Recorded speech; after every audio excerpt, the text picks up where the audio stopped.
Hi everybody, Wendy from Cinnamon Sweet Shop. This year for Halloween, I decided to do something a little bit different with my three-dimensional skull cake. I'm going to be doing a marble glaze on it, and it should look really, really cool if it turns out correctly. Now, all of these ingredients are listed in the description box below. So what I'm using is sweetened condensed milk. I do have some sugar, a little bit of corn syrup. Now, you know I don't like corn syrup, but every now and then I just have to use it. Water, 1 packet of gelatin, just plain gelatin, not the flavored stuff, and white chocolate. Now, ideally, you should be using an immersion blender, but I don't have one, so I'm going to use my Vitamix, and I'm going to show you how to get air bubbles out, because using a Vitamix or a food processor may create some bubbles that you really don't want in your final result. So to start, I'm going to take my 1 packet of gelatin and add it to 3 tablespoons of cold water. And we're going to wait about 5 minutes for this to bloom. Just going to scoop it around a little bit, give it a little mix.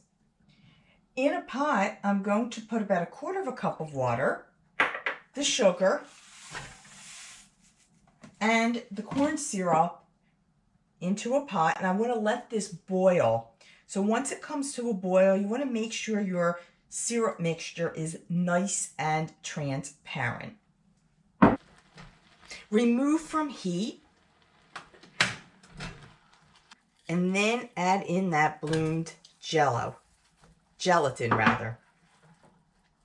So using my Vitamix, I have my white chocolate. I'm going to pour in that condensed sweetened milk, and now add in that hot sugar syrup.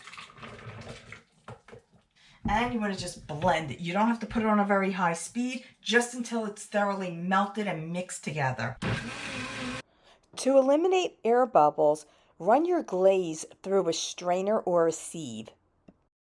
So now it's time to color this. So I'm coloring this one black, and I am using some gel colors because I really don't want it thin out. This is pretty thin as it is. Same with this. This one I'm going to color some red. I'm going to need a lot of red. Oh, that's a nice bright tulip red that I'm using. And get this mixed in real well. Because you want this to be about 95 to 100 degrees, or else it will start to set. All right. I think that's a nice color red. So I want to marble this. So I am using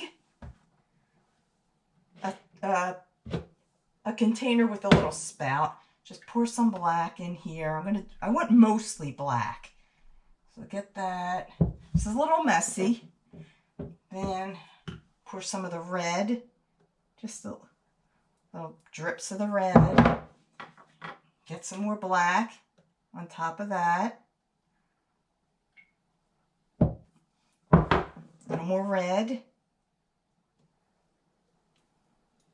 And just keep putting some, going back and forth. So I want to work very quickly. This is my frozen cake, and I did ice it before I froze it with a thin layer of my buttercream icing. It's my Italian Swiss meringue. I do have this on a glass when I have it central so that it'll drip down. You want to work fairly quick because if this gets too cool, it's going to set. So this cake is kind of on an angle, so I'm going to work.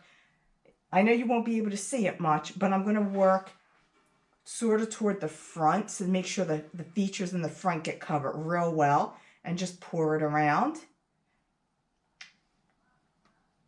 You know, all around the cake, making sure, as I said, the front gets extra covered. Back as well. Go over spots that are not easy to get.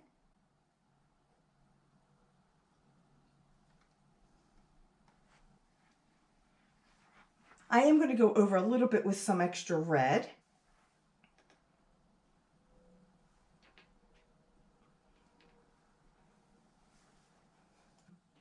As soon as this stops dripping, You could take a spatula and just go around and scrape off those excess coating. And then let it set for a little longer before serving. Be sure to thumb up this video, share it, and subscribe to this YouTube channel, and I'll see you all next time.